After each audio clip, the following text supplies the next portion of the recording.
तो कैसे आप सभी लोग, एक बार फिर से स्वागत है आपका हमारे YouTube channel study with Yogesh में। ये सिर्फ और सिर्फ रिवीजन क्लासेस हैं, ठीक है। और मान के चलिए जिसका ऑलरेडी तैयार है उत्तराखंड करंट अफेयर्स, तो उसको सुनने की जरूरत नहीं है और इसमें कोई लिखाया नहीं जाएगा। आपको ईयरफोन डालिए, चलते रहिए, काम करते रहिए, सुन लीजिए। इससे क्या फायदा होगा? एक तो आपको समय की बचत होगी, यानी 20 मिनट या 25 मिनट की वीडियो जो है इसके अंदर आपका उत्तराखंड करंट अफेयर्स का जो मेन पोर्शन है, ठीक है, वो कवर हो जाएगा। इसके अलावा एक महत्वपूर्ण चीज आपको बताता हूं, उत्तराखंड आर्थिक सर्वे, इकोनॉमी सर्वे, अब वो क्या हो गया, अब थोड़ा सा 1 साल होने वाला है उसको, उसकी भी एक क्लास दे दूंगा मैं आपको, ठीक है। उसके भी इंपोर्टेंट जो क्वेश्चन होंगे उत्तराखंड इकोनॉमी सर्वे या बजट के, वो भी मैं आप लोगों को करा दूंगा। तो ये 2 क्लासेस आप लोगों के लिए मस्ट हैं, ठीक है। यानी आज क्या बार है, मंगलवार ये चल जाएगी, बुधवार उत्तराखंड का इकोनॉमी सर्वे चल जाएगा, बृहस्पतिवार क्या चल जाएगा आपका ये जो नेशनल इंटरनेशनल करंट अफेयर्स है, ठीक है, उसका रिवीजन हो जाएगा। इकोनॉमी सर्वे का भी रिवीजन करा दूंगा मैं, सरकारी तथ्यों पर आधारित, जो सरकारी आंकड़ों पर आधारित जो तथ्य हैं उसका भी रिवीजन हो जाएगा। तो इस हफ्ते हम ऐसे ही निकाल लेंगे, तो आपका एग्जाम संडे को फिर सीधे ही एग्जाम ही आपने देना है, ठीक है। देखिए मैंने आपको कई क्वेश्चन कराए हैं बच्चों। अगर आपसे कभी ये पूछेगा कि रोजगार प्रयाग पोर्टल का संबंध किस चीज से है, रोजगार प्रयाग पोर्टल अभी खोला है सरकार ने, युवाओं को रोजगार देने हेतु एक प्रकार से नया एक ऐप लॉन्च किया, पोर्टल लॉन्च किया है, रोजगार प्रयाग पोर्टल। ध्यान रखना, इस क्वेश्चन को गलत मत करके आना, ठीक है। इसके अलावा बच्चों जो हम लोग एक कॉन्सेप्ट चलाते हैं, एकलव्य मॉडल आवासीय स्कूल, ठीक है, यानी एकलव्य मॉडल आवासीय स्कूल जो 4थे नंबर का खुला है, वो देहरादून में खोला गया है। 4थे एकलव्य आवास मॉडल आवासीय स्कूल की स्थापना देहरादून में की गई है, ठीक है, उत्तराखंड का 4था है। 4th एकलव्य मॉडल आवासीय स्कूल जो कि सांस्कृतिक साहित्य एवं कला महोत्सव जो है देहरादून में इसका आयोजन किया गया, ठीक है। 4th एकलव्य मॉडल आवासीय स्कूल सांस्कृतिक साहित्य एवं कला महोत्सव कहां पे आयोजित किया गया बच्चों? देहरादून में, ठीक है। सरकार की पहली सेवा नीति, उत्तराखंड सरकार की पहली सेवा नीति यानी फर्स्ट सर्विस पॉलिसी जो आई है, सर्विस सेक्टर पॉलिसी 2023 में आई है। उत्तराखंड सरकार की पहली सेवा क्षेत्र नीति किस वर्ष आई? 2023 में आई। इसमें सरकार का क्या टारगेट है बच्चों? 20 लाख लोगों का रोजगार देना है और 10 लाख स्किल डेवलपमेंट का इसमें लक्ष्य रखा गया है। यानी अगर आपसे क्वेश्चन पूछे कि उत्तराखंड सरकार की पहली सेवा क्षेत्र नीति, फर्स्ट सर्विस सेक्टर पॉलिसी 2023, इसका टारगेट क्या है? आपका 20 लाख रोजगार को जनरेट करना, यानी जॉब क्रिएट करना, और 10 लाख लोगों का स्किल डेवलपमेंट करना, इसका क्या है अपने आप में टारगेट है, ठीक है। इसके अलावा आपको पता होगा कि प्रधानमंत्री जी का भी पिथौरागढ़ दौरा हुआ था, वहां पे शिव पार्वती मंदिर जो है अपने आप में चर्चा में रहा था, वो पिथौरागढ़ में है, ठीक है, पीएम के दौरे से। और पार्वती कुंड भी वहां पे है, उनको भी आपने देखा होगा, वहां पे पिथौरागढ़ में ही है, ठीक है। यहाँ पे बच्चों जो प्रधानमंत्री जी हैं, अपने जो लेटेस्ट दौरा है उनका, उसमें उन्होंने 4200 करोड़ की योजनाओं का शिलान्यास और लोकार्पण किया। ऐसा क्वेश्चन भी पूछा जाता है, ठीक है। हाल ही में प्रधानमंत्री के उत्तराखंड दौरे ऑब्लिक पिथौरागढ़ दौरे के दौरान निम्नलिखित में से कितनी लाख या कितने करोड़ की योजनाओं का लोकार्पण या शिलान्यास किया गया? तो 4200 करोड़, ठीक है, 4200, ठीक है। ये ध्यान रखना, इतनी योजनाओं का मतलब इतने रुपए की, ठीक है, इतने रुपए की, और 23 योजनाएं थी उसमें, योजनाएं भी पूछ सकता है, ठीक है। 23 योजनाओं का लोकार्पण या शिलान्यास किया गया और उसका अमाउंट जो था 4200 करोड़ रुपए था। ये क्वेश्चन भी ध्यान रखना, ठीक है। इसके अलावा ऑल इंडिया जो पुलिस कांग्रेस है, उसका आयोजन देहरादून में हुआ इस बार उत्तराखंड में, ध्यान रखना इसका, यानी 49th नंबर की थी, यानी 49th नंबर की all India police science Congress का जो आयोजन हुआ, 49th all India police Congress, यानी अखिल भारतीय पुलिस विज्ञान Congress, all India police science Congress का जो आयोजन हुआ, अखिल भारतीय पुलिस विज्ञान कांग्रेस, उसका आयोजन उत्तराखंड यानी देहरादून में इस बार किया गया, ठीक है। साथ ही साथ मध्य क्षेत्रीय परिषद की बैठक भी हुई नरेंद्र नगर में। क्षेत्रीय परिषदें पढ़ी होंगी ना आपने, रीजनल काउंसिल्स पढ़ी होंगी, 5 हैं, उसमें से जो मध्य क्षेत्रीय परिषद उसकी बैठक नरेंद्र नगर टिहरी में हुई, ठीक है, ये भी ध्यान रखना। इसके साथ ही बच्चों अभी हाल ही में नवंबर माह में जो संपन्न हो चुका है वैश्विक आपदा प्रबंधन सम्मेलन, यानी वर्ल्ड लेवल पे जो, यानी ग्लोबल डिजास्टर मैनेजमेंट समिट, ये देहरादून में आयोजित किया गया है और 6ठे नंबर का था, 6th नंबर का, ध्यान रखना, ठीक है। अगर क्वेश्चन पूछेगा हाल ही में उत्तराखंड में संपन्न वैश्विक आपदा प्रबंधन जो सम्मेलन था, उसका कौन से नंबर का था? दूसरे, तीसरे, चौथे, 5, 6ठे नंबर का यहाँ पे था, यानी 6ठा वैश्विक आपदा प्रबंधन सम्मेलन नवंबर माह में 28 नवंबर से 1 दिसंबर तक कहाँ हुआ था, देहरादून में हुआ था। ठीक है, एक ये भी ध्यान रखना जो सिलक्यारा वाला जो इंसिडेंट था, ठीक है, सिलक्यारा टनल कहीं ना कहीं लगभग वो 41 मजदूरों को जो वहां फंसे थे इस वजह से चर्चा में रहा है, और वहां पे कहीं ना कहीं एग्जाम जो आपके पेपर सेट करते हैं उसका भी कहीं ना कहीं ध्यान रहता है। तो ये क्वेश्चन अगर ऐसे पूछता है कि हाल ही में चर्चा में रहे सिलक्यारा टनल जहां पर 41 मजदूरों का रेस्क्यू किया गया है, वहां फंस गए थे, वो किस जनपद में पड़ता है, तो उत्तरकाशी जिले में पड़ेगा वो। ठीक है, सिलक्यारा टनल कहां पे पड़ेगा, उत्तरकाशी में पड़ेगा, ये आपका पता होना चाहिए। ठीक, इसके अलावा कुछ इसमें सरकार ने बच्चों प्रमुख नीतियां निकाली हैं, वो सेवा क्षेत्र नीति मैंने आपको बता दी है, और इसके अलावा मैं ज्यादा तो नहीं बताऊंगा। एक निर्यात नीति निकाली थी सरकार ने 2021 में, यानी एक्सपोर्ट पॉलिसी कब निकाली थी, 2021 में। इसके अलावा सरकार की एक आईटी नीति है बच्चों, इंफॉर्मेशन एंड टेक्नोलॉजी नीति, यानी सूचना एवं प्रौद्योगिकी नीति, वो 2019 की है। आईटी पॉलिसी कब की है, 2019 की। साथ ही साथ बायोटेक नीति यानी बायोटेक्नोलॉजी यानी जैव प्रौद्योगिकी नीति 2018 की है, ये इंपॉर्टेंट है। ठीक है, जैव प्रौद्योगिकी नीति कब की, वर्ष 2018 की है, इसको ध्यान में रखना। ठीक है, लिखाऊंगा नहीं क्योंकि लिखाने में भी बहुत टाइम लग जाएगा, सुनो और खुद ही नोट करो।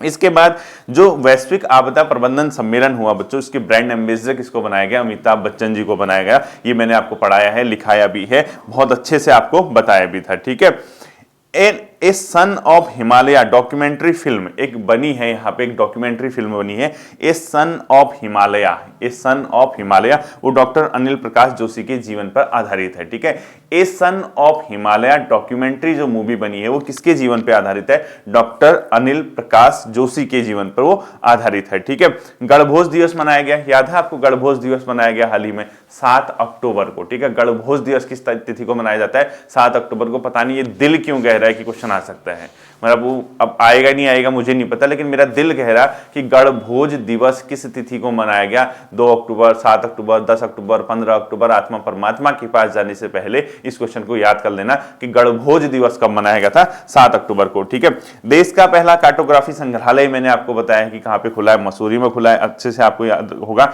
एक ये क्वेश्चन जो आ सकता है, सर्वश्रेष्ठ पर्यटन गांव का पुरस्कार किसको मिला उत्तराखंड में, यानी पूरे देश में सर्वश्रेष्ठ पर्यटन गांव, टूरिज्म विलेज जो है, टूरिस्ट विलेज, या इसको मिला सरमोली गांव बच्चों, पिथौरागढ़। ठीक है, देश का सर्वश्रेष्ठ पर्यटन गांव घोषित हुआ है सरमोली। सरमोली कहां पड़ता है, पिथौरागढ़ में पड़ता है, ये भी आपको मैंने आपको बताया था। ठीक है, प्रधानमंत्री जी ने अपने मन की बात में घोड़ा लाइब्रेरी की चर्चा की थी, वो नैनीताल जिले में कॉन्सेप्ट आया है कुछ लोगों के द्वारा, वो घोड़े में किताबें लेके गांव-गांव जा रहे हैं और वहां के बच्चों को जो है एजुकेशन प्रोवाइड करा रहे हैं। तो प्रधानमंत्री जी के द्वारा भी इसका जो है संज्ञान लिया गया और काफी उन्होंने बड़ाई की। तो कहीं ना कहीं एग्जामिनर भी सोचता है कि यार हाँ ये चीज है, तो ध्यान रखना। तो घोड़ा लाइब्रेरी का जो कॉन्सेप्ट आया है, कुछ निजी लोगों ने, कुछ प्राइवेट लोगों ने अपने स्तर से घोड़ा लाइब्रेरी का कॉन्सेप्ट नैनीताल जिले में खोला है। ठीक है, संगीत नाटक अकादमी का अमृत अवार्ड, यानी संगीत नाटक अकादमी का अमृत अवार्ड 4 लोगों को दिया गया इस बार। संगीत नाटक अकादमी का अमृत अवार्ड 4 लोगों को दिया गया है, ध्यान से सुनना। भैरव दत्त तिवारी, जगदीश ढोंडियाल, जुगल किशोर पेटसाली और नारायण सिंह बिष्ट, यानी 4 लोग हैं जिनको संगीत नाटक अकादमी का अमृत अवार्ड मिला है। भैरव दत्त तिवारी जी, जगदीश ढोंडियाल जी, जुगल किशोर पेटसाली जी और नारायण सिंह बिष्ट जी। ठीक है, इसके अलावा बच्चों पूर्ण रूप से खुले में शौच मुक्त हाल ही में एक जिले को घोषित किया गया है, वो है हरिद्वार। हरिद्वार को हाल ही में क्या किया बच्चों, सरकार के द्वारा पूर्ण रूप से खुले में शौच मुक्त घोषित किया गया। ठीक है, यानी शौच में पूर्ण रूप से जो है शौच मुक्त घोषित किया गया है खुले में, वो किसको घोषित किया गया, हरिद्वार को घोषित किया गया। एक क्वेश्चन तो ये भी आप लोग क्या रखोगे, ध्यान में रखोगे। ठीक है, इसके अलावा देखना जो मैं आपको बताऊंगा वो तो आपने याद करने ही करने हैं। ठीक है, क्योंकि आप लोग उसको सेलेक्ट करोगे, छांटोगे तो आपका उसमें टाइम निकल सकता है, तो इसलिए मैं आपको ये क्या कर रहा हूं, शॉर्ट में आपको बता देता हूं। ठीक है, इसके अलावा ध्यान रखना बच्चों, जो सीएम खिलाड़ी प्रोत्साहन योजना, मुख्यमंत्री खिलाड़ी प्रोत्साहन योजना आपकी मोस्ट इंपोर्टेंट योजना के अंतर आएगी। अब आप डेट कैसे याद करोगे, खेल दिवस कब मनाया जाता है, 29 अगस्त। तो 29 अगस्त 2023 को मुख्यमंत्री खिलाड़ी प्रोत्साहन योजना यहां पे लॉन्च की गई, इसको ध्यान रखना। इसमें क्या किया गया बच्चों, 14 से 23 वर्ष तक के बच्चों को प्रत्येक जनपद में 100 खिलाड़ी कंसीडर किए जाएंगे, यानी 14 वर्ष से 23 वर्ष तक के प्रत्येक जनपद में 100 खिलाड़ी, यानी 13 जनपद है तो 100 खिलाड़ी हम हर डिस्ट्रिक्ट से पिक करेंगे। प्रति माह उनको 2000 रुपए की छात्रवृत्ति मिलेगी और प्रतिवर्ष 10,000 का खेल उपकरण उनको प्रोवाइड किया जाएगा। ठीक है, तो ध्यान रखना, मुख्यमंत्री खिलाड़ी प्रोत्साहन योजना किस तिथि को लॉन्च हुई, 29 अगस्त 2023 को। किस एज वर्ग के बच्चे इसमें शामिल होंगे? 14 से 23 वर्ष तक। इसके क्या फीचर्स हैं? इसमें ये फीचर्स है कि प्रत्येक जिले के जो 100 खिलाड़ी हैं उनको हम पिक करेंगे। उसके अलावा उनको 2000 रुपए की छात्रवृत्ति प्रति माह और प्रति साल 10,000 रुपए के खेल उपकरण, यानी एक एनुअल ईयर यानी एक साल में 10,000 के उनको स्पोर्ट्स इक्विपमेंट्स देंगे और हर महीने 2000 की उनकी छात्रवृत्ति रहेगी। तो ये क्वेश्चन आपका पेपर में आ सकता है, ध्यान में इसको रखना है, ठीक है।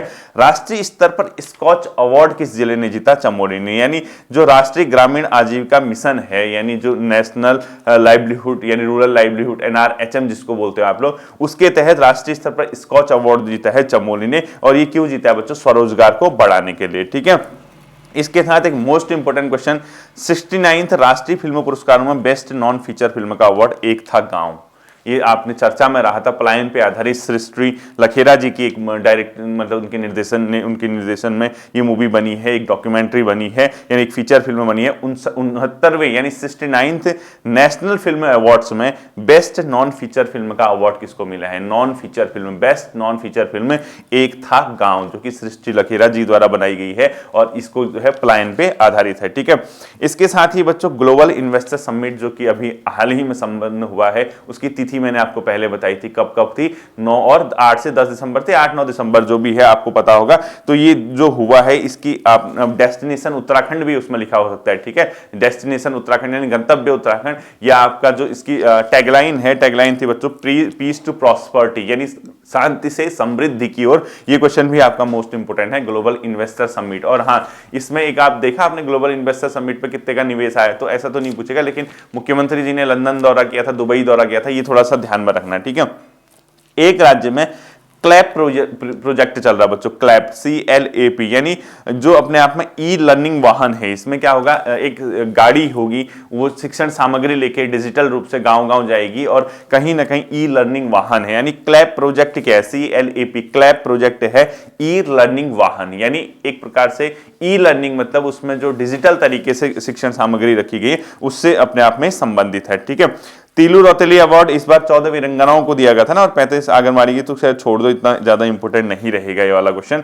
इसके साथ ही बच्चों एक क्वेश्चन ये देखना, राष्ट्रमंडल युवा पुरस्कार हेतु किसका चयन हुआ है उत्तराखंड से? श्रुतिका सिलस्वाल का, ठीक है। श्रुतिका सिलस्वाल का चयन हुआ है राष्ट्रमंडल युवा पुरस्कार, यानी कॉमनवेल्थ यूथ अवार्ड के लिए श्रुतिका सिलस्वाल टिहरी की है, उनका क्या हुआ अपने आप में चयन हुआ है, ठीक है।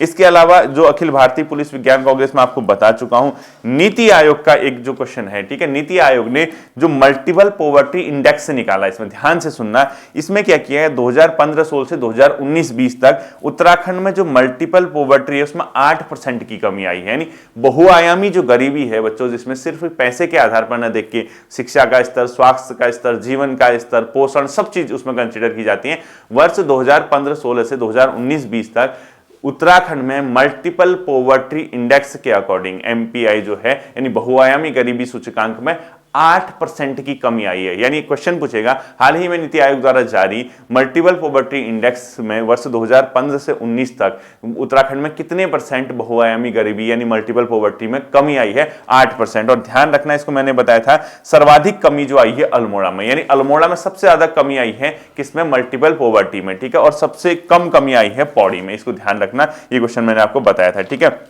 एक ये वाला क्वेश्चन, निर्यात तैयारी सूचकांक, नीति आयोग ने एक हाल ही में एक्सपोर्ट जो प्रिपेयर्डनेस इंडेक्स है, वो मोस्ट इंपोर्टेंट क्वेश्चन बताया था मैंने। इसमें हिमालयी राज्यों में उत्तराखंड की फर्स्ट रैंक है, जितने हिमालयन स्टेट है फर्स्ट है। ओवरऑल देश में उत्तराखंड की 9वीं पोजीशन है। यानी दो चीज बता दी मैंने, एक नीति आयोग की मल्टीपल पॉवर्टी इंडेक्स में 8% की कमी आई है, और सबसे ज्यादा कमी आई है अल्मोड़ा में, उसके बाद आई है कहां? पौड़ी में।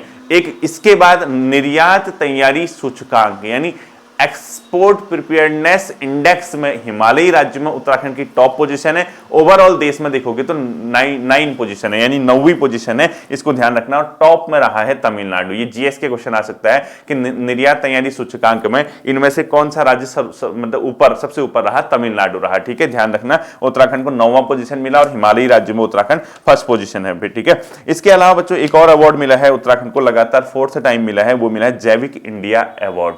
यानी जैविक इंडिया अवार्ड में उत्तराखंड को इस बार अवार्ड मिला है, जैविक इंडिया अवार्ड 4th टाइम लगातार उत्तराखंड को मिला है, ठीक है। देश का पहला पोर्टेबल राशन गोदाम कहां पे खोला गया बच्चों? रामनगर में, ठीक है। ये क्वेश्चन भी मैंने आपको बताया था कि देश का पहला पोर्टेबल जो अपने आप में जो पोर्ट वाला है राशन मतलब गोदाम, वो कहाँ पे खोला गया है?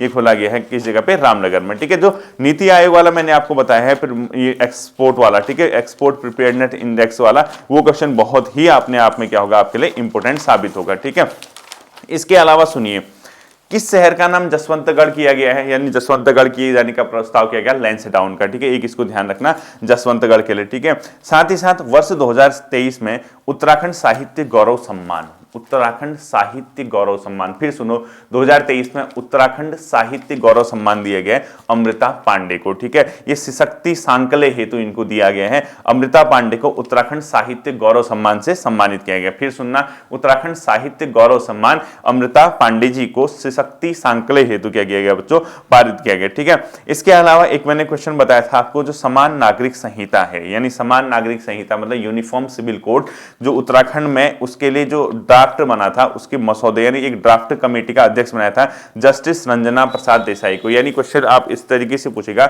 उत्तराखंड में समान नागरिक संहिता लागू किए जाने हेतु बनाई गई प्रारूप समिति के अध्यक्ष कौन है? जस्टिस रंजना प्रसाद देसाई। मोस्ट इंपोर्टेंट क्वेश्चन है, समान नागरिक संहिता हेतु बनाएगी जो अपने आप में कमिटी है, या एक प्रकार से अपने आप में मसौदे को तैयार करने हेतु बनाई गई कमिटी के जस्टिस रंजना प्रसाद अपने आप में देसाई है। ठीक है, इसके साथ देखो G20 के 3 यहाँ पे सम्मेलन हुए, ये आपको पता ही, एक रामनगर में हुआ, एक ऋषिकेश में नरेंद्र, यानी दोनों ऋषिकेश ही मान के चलो, वो अगल बगल ही था, वो तो 3 हुए थे, इसमें आपको ध्यान होगा। इसके साथ बच्चों एक यहाँ से जो क्वेश्चन है जो मैंने बताया था, Uttarakhand plastic waste management act 2013, ये तो अब देख लूंगा, क्या पता पूछ दे कि उत्तराखंड में प्लास्टिक वेस्ट मैनेजमेंट एक्ट कब आया था? 2013 में आया था, क्या पता कभी पूछ दे। ठीक है, इसके साथ साथ आध्यात्मिक पर्वतीय शहर के रूप में किसको डेवलप किया जा रहा है? बद्रीनाथ को किया जा रहा है। ठीक है, यानी आध्यात्मिक पर्वतीय शहर के रूप में किसको डेवलप किया जा रहा है? बद्रीनाथ को किया जा रहा है। इसको भी आप लोग ध्यान रखना। और एक ये क्वेश्चन, उत्तराखंड में ड्रोन को बढ़ावा देने हेतु किसके साथ सहयोग किया है उत्तराखंड सरकार ने? मैकेंजी, एक अमेरिकी संस्थान है बच्चों, मैकेंजी है वो, उसके साथ ड्रोन को बढ़ावा देने के लिए, यानी ड्रोन सिस्टम को ज्यादा आगे बढ़ाने के लिए उत्तराखंड सरकार ने क्या किया है? समझौता किया है। ठीक है, प्रति व्यक्ति आय 2021-22 के अनुसार, ये भी मोस्ट इंपोर्टेंट क्वेश्चन है, सर्वाधिक आय जो है हरिद्वार की है। पर कैपिटा इनकम वर्ष 2021-22 के अनुसार सर्वाधिक पर कैपिटा इनकम, सर्वाधिक प्रति व्यक्ति आय हरिद्वार की, और सबसे कम प्रति व्यक्ति आय पर कैपिटा इनकम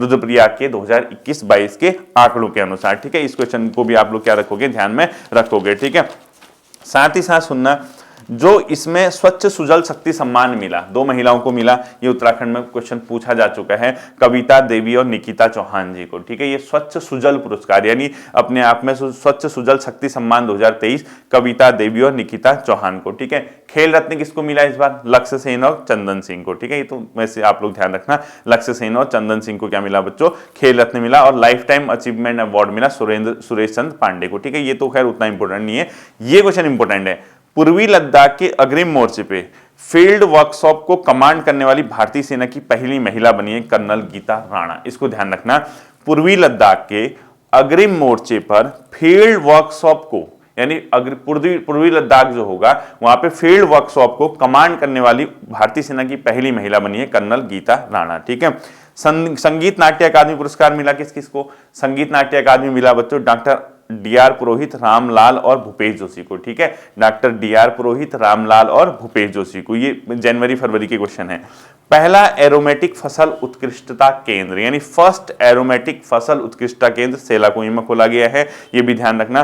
पर्यावरण श्री पुरस्कार से जगत सिंह जी को सम्मानित किया गया है, पर्यावरण श्री सम्मान हेतु जगत सिंह को। ठीक है, इसके साथ साथ ही बजट में G20 में जो उत्तराखंड में G20 सम्मेलन हुए, मतलब G20 की जो संगोष्ठियां आयोजित हुई थी, उत्तराखंड सरकार ने 100 करोड़ रुपए का उसके लिए बजट किया था। ठीक है, हालांकि अब ये थोड़ा सा पुराना हो चुका है, बट फिर भी ध्यान रखना, क्या पता पूछ दे कि G20 की संगोष्ठी हुई तो उत्तराखंड सरकार द्वारा राज्य में मतलब G20 के लिए स्पेशली कितने के बजट का प्रावधान किया? 100 करोड़ का। ठीक है, क्योंकि पिछले आपने देखा होगा 1-1.5 साल से बहुत से यहाँ पे इवेंट हुए हैं, बहुत अच्छी बात है राज्य में। ठीक है, साथ ही साथ देखो बेस्ट माउंटेन डेस्टिनेशन अवार्ड मिला है मुनस्यारी को।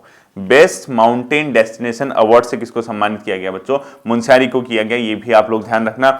इसके साथ साथ ही पशु चिकित्सा और आयुर्वेद विषय पर अंतर्राष्ट्रीय सम्मेलन हरिद्वार में आयोजित किया गया। ठीक है, पशु चिकित्सा और आयुर्वेद विषय पर अंतर्राष्ट्रीय सम्मेलन जो हुआ बच्चों वो हरिद्वार में क्या किया गया, आयोजित किया गया। ठीक है, ये भी ध्यान रखोगे आप लोग।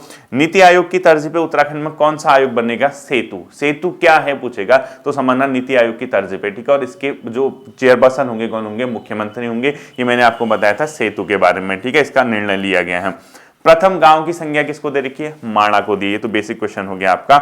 इसके साथ साथ बच्चों राज्य स्तरीय पलायन सर्वेक्षण की जो अंतरिम रिपोर्ट आई है, यानी राज्य स्तरीय पलायन सर्वेक्षण की अंतरिम रिपोर्ट में सर्वाधिक पलायन हुआ है अल्मोड़ा से। वर्ष 2018 से 22 तक सबसे ज्यादा पलायन अगर किसी में हुआ है तो अल्मोड़ा है। ये मैं नहीं कह रहा, ये राज्य स्तरीय पलायन सर्वेक्षण की अंतरिम रिपोर्ट कहती है। ठीक है, इसके अलावा 7th एनुअल यानी 7वां वार्षिक उद्यमिता शिखर सम्मेलन काशीपुर में आयोजित हुआ। ठीक है, 7वां वार्षिक उद्यमिता सम्मेलन काशीपुर में क्या हुआ, आयोजित हुआ। एक ये क्वेश्चन भी बहुत इंपॉर्टेंट है, राजस्व पुलिस प्रणाली कब समाप्त की गई थी, यहाँ से 4 जनवरी 2023 से यहाँ पे राजस्व पुलिस जो अपने आप में पुलिस प्रणाली वो समाप्त कर दी गई। ठीक है, 38वें राष्ट्रीय खेल 2024 में होने वाले हैं वो उत्तराखंड में। इस बार कहाँ हुए थे, गोवा में हुए थे ना। जो नेक्स्ट हैं ये 37वें थे, 37वें गोवा में हुए ना। 38वें जो इसके बाद 2024 में अगले जो खेल होने हैं उत्तराखंड में होने हैं, यानी 38वें राष्ट्रीय खेलों का आयोजन कौन सा राज्य करेगा, तो वो करेगा उत्तराखंड। Most important. ठीक है, एक ये क्वेश्चन, नकल विरोधी अध्यादेश को पहली बार राज्यपाल की मंजूरी कब मिली, यानी एंटी चीटिंग लॉ जो था उसको राज्यपाल की मंजूरी मिली बच्चों 10 फरवरी 2023 ही है ना। इसको चेक कर लेना, बस थोड़ा सा 11 फरवरी या 10 फरवरी में थोड़ा कंफ्यूज हो रहा होगा, एक बार नेट में सर्च कर लेना। ठीक है, मैंने तो इसमें क्योंकि 10 फरवरी लिखा है मुझे लगा 10 ही है, एक बार चेक कर लेना, बस इस क्वेश्चन को चेक कर लेना। ठीक है, ध्यान से सुनना कि नकल विरोधी अध्यादेश जो है एंटी चीटिंग लॉ जो ऑर्डिनेंस लाई थी सरकार, उसके लिए राज्यपाल ने पहली बार उस अध्यादेश पर कब साइन किए, 10 फरवरी 2023 है, 11 फरवरी 2023 चेक कर लेना इसको। ठीक है, इसके साथ बच्चों अंतर्राष्ट्रीय साहित्य भूषण सम्मान मिला है पूर्व मुख्यमंत्री डॉक्टर रमेश पोखरियाल निशंक जी को। ठीक है, अंतर्राष्ट्रीय साहित्य भूषण सम्मान जो मिला है वो किसको मिला है, डॉक्टर रमेश पोखरियाल निशंक जी को मिला है। ये भी आप लोग क्या करोगे, ध्यान में रखोगे। ठीक है, इसके अलावा उत्तराखंड सरकार को सर्वाधिक आय होती है बच्चों केंद्र से अनुदान के रूप में, यानी ग्रांट्स फ्रॉम सेंटर, इससे उत्तराखंड सरकार को सर्वाधिक आय प्राप्त होती है। लेकिन अगर आपसे क्वेश्चन में पूछेगा कुल कर, तब टोटल टैक्स में टिक मारना। अगर क्वेश्चन आ गया कि उत्तराखंड सरकार को सर्वाधिक आय प्राप्त होती है, एक ऑप्शन हो गया कुल कर, कुल कर का मतलब प्रत्यक्ष प्लस अप्रत्यक्ष, तब तो ये होगा आंसर। अगर सिर्फ ये लिखा होगा प्रत्यक्ष कर और उसके साथ केंद्रीय अनुदान लिखा होगा तो फिर केंद्रीय अनुदान करना। ठीक है, ध्यान रखना है इसको, ये आपको मतलब इस पेपर में क्वेश्चन आने लायक है। ठीक है, इसके अलावा बच्चों जो अर्थव्यवस्था है 2022-23 के अनुसार उत्तराखंड सरकार का जो है उसमें प्राथमिक क्षेत्र में योगदान है 12.36%, यानी उत्तराखंड के बजट, ये मोस्ट इंपोर्टेंट क्वेश्चन है, अर्थव्यवस्था 2022-23 के अनुसार उत्तराखंड की जीडीपी में प्राथमिक क्षेत्र का योगदान है 12.36%, द्वितीय क्षेत्र का 46.21% और तृतीय क्षेत्र का सेवा क्षेत्र का 41.43%, यानी सबसे ज्यादा योगदान उत्तराखंड की अर्थव्यवस्था में द्वितीय क्षेत्र का है बच्चों, वो है 46.21%। मोस्ट इंपोर्टेंट क्वेश्चन है। ठीक है, इसके अलावा पर कैपिटा इनकम 2,33,000 रुपए। ठीक है, 2,33,000 रुपीज यहाँ पे पर कैपिटा इनकम है। ठीक है, देश की पहली ग्रामीण विज्ञान कांग्रेस, ये भी पेपर में आ चुका है, देहरादून में हुई थी, यानी फर्स्ट रूरल साइंस कांग्रेस का आयोजन देहरादून में किया गया था। ये क्वेश्चन पेपर में आ चुका है। ठीक है, सामाजिक प्रगति सूचकांक में मोस्ट इंपोर्टेंट सोशल प्रोग्रेस जो इंडेक्स है उसमें उत्तराखंड को 14वीं रैंक मिली, 14th है। ठीक है, सामाजिक प्रगति सूचकांक में उत्तराखंड की रैंक है बच्चों 14th है। इस क्वेश्चन को भी आप लोग क्या करोगे, ध्यान में रखोगे। एक साथ ही साथ एक मुख्यमंत्री जी ने मुख्यमंत्री अंत्योदय निःशुल्क गैस रिफिल योजना शुरू की, वो 12 फरवरी 2023 से की। ये क्वेश्चन डेट सही याद रखना, मुख्यमंत्री अंत्योदय निःशुल्क गैस रिफिल योजना की शुरुआत 12 फरवरी 2023 से हुई है और एक वर्ष में 3 गैस निःशुल्क भराए जाएंगे जो गरीब अंत्योदय लोग हैं। ठीक है, ये क्वेश्चन भी आप लोग क्या करोगे, ध्यान में रखोगे। ठीक है, बेसिकली अगर आप देखोगे बच्चों, मोटा मोटा अगर आप अनुमान लगाओगे उत्तराखंड की करंट अफेयर्स का, आपका काम इतने से बन जाना चाहिए। ठीक है, क्योंकि ये सबसे मतलब अपने आप में यूनिक से क्वेश्चन जो मान के चलो। अब ये क्वेश्चन है जैसे इसरो ने भूस्खलन सूचकांक में टॉप, यानी सबसे ज्यादा भूस्खलन किन जिलों में संभावित है, रुद्रप्रयाग और टिहरी में संभावित है, ये मैंने आपको पढ़ाया था। ठीक है, इसको भी ध्यान रखना। इसके अलावा जो अपने आप में मानसी नेगी, उनका संबंध जो है चमोली जिले से, रेस वॉक है, उनने गोल्ड जीता था हाल ही में, वो भी आपको पता होगा। इसके साथ साथ जो मेन क्वेश्चन है वो मैंने आपको करा दिए हैं। एक इसमें, हाँ ये तो प्राइड ऑफ इंडिया, ये तो आपका काम बन जाएगा। तो बेसिकली बच्चों आपका ना ये क्वेश्चन जो है इसी लेवल के जो है यूकेपीएससी ने पूछने हैं। अब इसमें मैं एक वीडियो आपको उत्तराखंड करंट अफेयर्स के अलावा एक वीडियो उत्तराखंड के आर्थिक सर्वे के महत्वपूर्ण क्वेश्चन में, क्योंकि अब जब वो आर्थिक सर्वे मैंने कराया था तब तो ओवरऑल कराना था, क्योंकि पटवारी था, पुलिस था, इसके अलावा ग्राम विकास अधिकारी का पेपर था, इसके अलावा और भी एग्जाम थे, ईओ वगैरह। अब आरओ का एग्जाम है तो उससे सेलेक्टेड जो होगा वो मैं कल अगली वीडियो में आपको करा दूंगा, ठीक है। उत्तराखंड करंट अफेयर ये तो पढ़ के ही जाना है, अब इसका नहीं कि यही पढ़ के जाऊं, ये तो पढ़ के ही जाना है। जो पहले कराए थे वो आपको तैयार ही होंगे, लेकिन मैक्सिमम क्वेश्चन इसी में से आपके कवर होने चाहिए, ठीक है। फिर मिलते हैं अगले सेशन पे, अपना ध्यान रखिएगा। Thank you.